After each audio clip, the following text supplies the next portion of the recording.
जय हिंद। सभी विद्यार्थियों का स्टडी पॉइंट कंपटीशन क्लासेस में स्वागत है। आज हम आप लोगों को भाग 3 शुरू करने जा रहे हैं। भाग 1 और भाग 2। भाग 1 अनुच्छेद 1 से लेकर 4 तक और भाग 2 अनुच्छेद 5 से 11 तक हम लोगों ने कंप्लीट कर लिया है। काफ़ी लंबे समय पहले बनाए थे वीडियो। अब आप लोगों को रेगुलर अभी 11 अनुच्छेद सिर्फ कराए हैं। उनमें आप अगर 2 से 3 बार देख लेंगे तो हमेशा के लिए रट जाएंगे। अब आप लोग आगे पढ़ना शुरू करेंगे, तो उससे पहले 1 से 11 तक क्विक रिवीजन कर लेते हैं।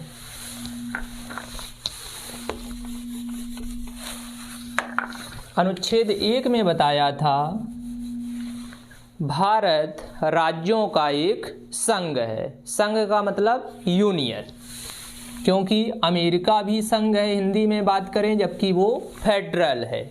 समझाया था उसमें। तो भारत राज्यों का एक यूनियन संघ है। अनुच्छेद 2 भारतीय भूभाग के बाहर का कोई क्षेत्र भारत में मिलाया जाता है तो उसे अनुच्छेद 2 के तहत संसद मिलाएगी राष्ट्रपति की पूर्व अनुमति से। इसके बाद इसका एग्जाम्पल अगर दें तो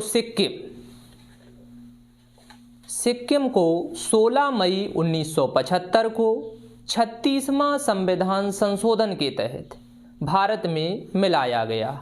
मिलाता कौन है? तो संसद मिलाती है। अनुच्छेद 3 भारतीय भूभाग के अंदर राज्यों का नाम बदलना हो, राज्यों की सीमाओं में परिवर्तन करना हो, वो सब काम संसद करेगी अनुच्छेद 3 के तहत। याद रखना है।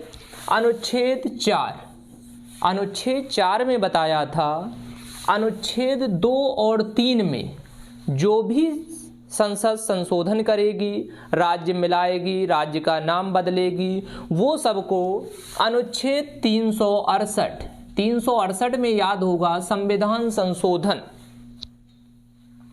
की चर्चा है। तो अनुच्छेद 368 के बाहर रखा गया है। ये बात किस में बताई गई है? अनुच्छेद 4 में।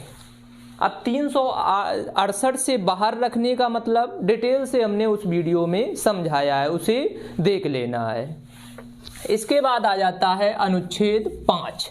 अनुच्छेद 5 में बताया गया है नागरिकता। उस समय जब देश आज़ाद हुआ था और संविधान बना था, उस समय किस प्रकार से नागरिकता ली जाएगी। जैसे बताया गया है संविधान लागू होने के 5 वर्ष पहले से जो भारत में रह रहा है उसे नागरिकता दे दी जाएगी।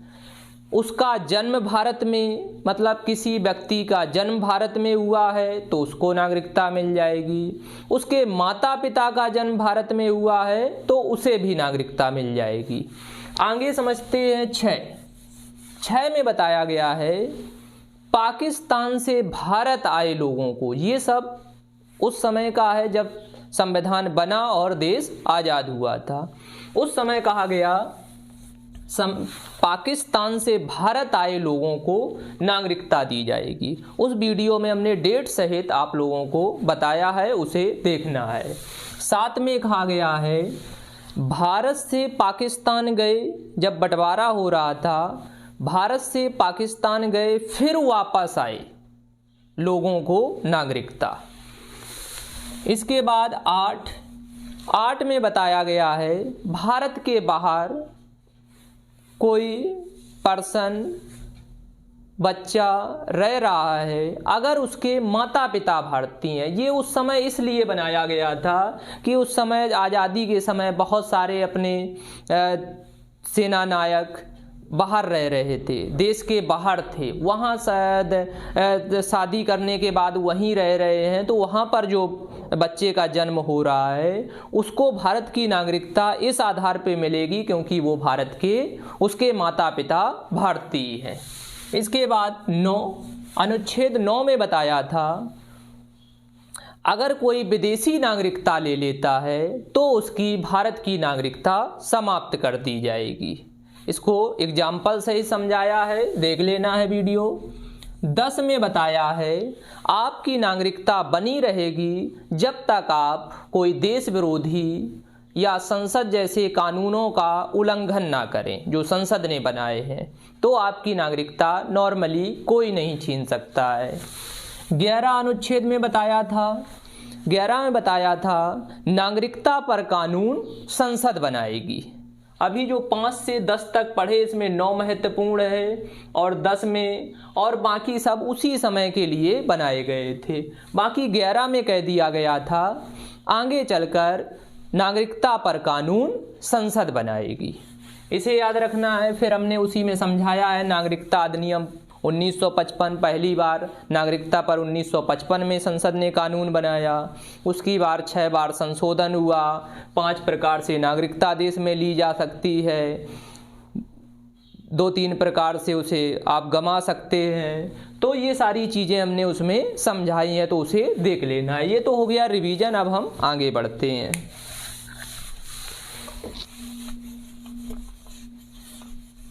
अब हम बात करें भाग 3 की।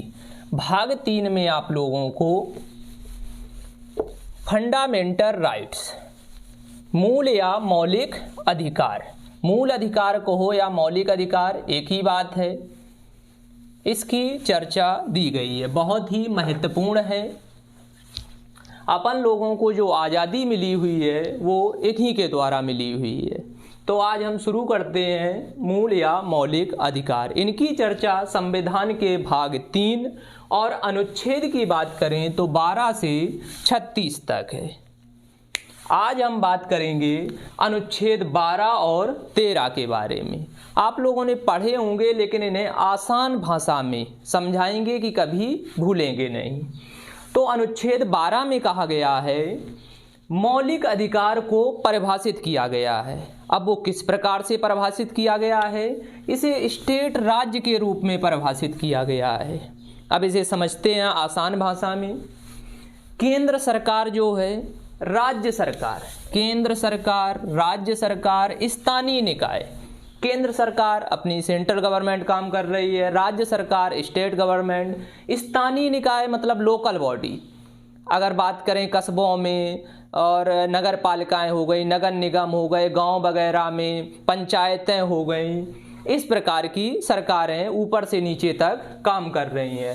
और जैसे बिजली विभाग हो गया, ये अपने कानून बनाते हैं, रेलवे हो गया, ये अपने कानून बनाते हैं। तो कहा गया है ये इस प्रकार से कानून बनाएंगे कि संविधान का जो मौलिक अधिकार है जो लोगों को मिले हुए हैं उसका उल्लंघन ना करे। तो अब समझ में आ गया होगा मौलिक अधिकार की परिभाषा में क्या चीज़ें दी गई हैं।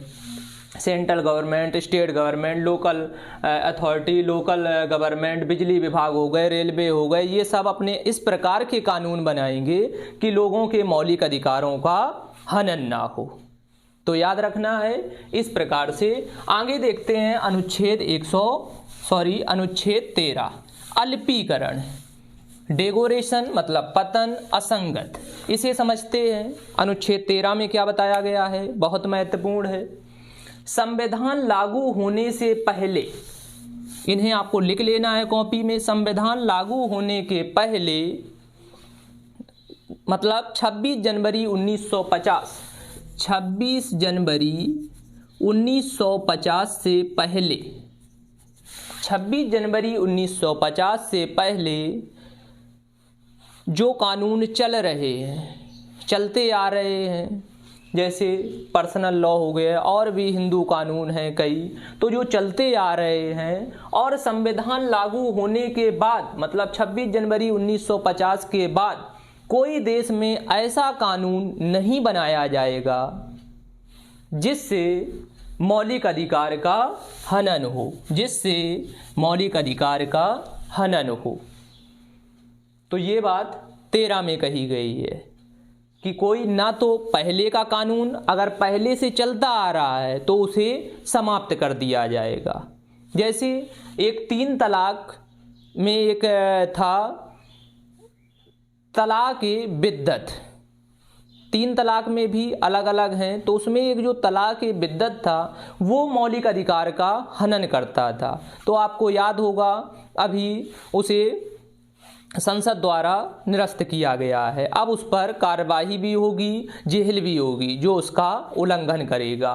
तो ये अनुच्छेद 13 के तहत ही हुआ है कि कोई पहले से ऐसा कोई कानून नहीं चलेगा जो पहले से चलता आ रहा है संविधान लागू होने के बाद, और संविधान लागू होने के बाद कोई ऐसा कानून नहीं तो सरकार कोई भी कानून बना सकती है, सरकार के खिलाफ बोल नहीं सकते हो, ये नहीं कर सकते, तो कुछ भी कर सकती है। तो सरकार के लिए भी है कि अगर कोई सरकार ऐसा कानून बनाए तो उसे मान्य नहीं किया जाएगा, उस पर कार्यवाही आपको पता है सुप्रीम कोर्ट करेगा अगर संविधान का कोई उल्लंघन हो रहा है संसद के बनाए कानून से, वो भी मौलिक अधिकार के।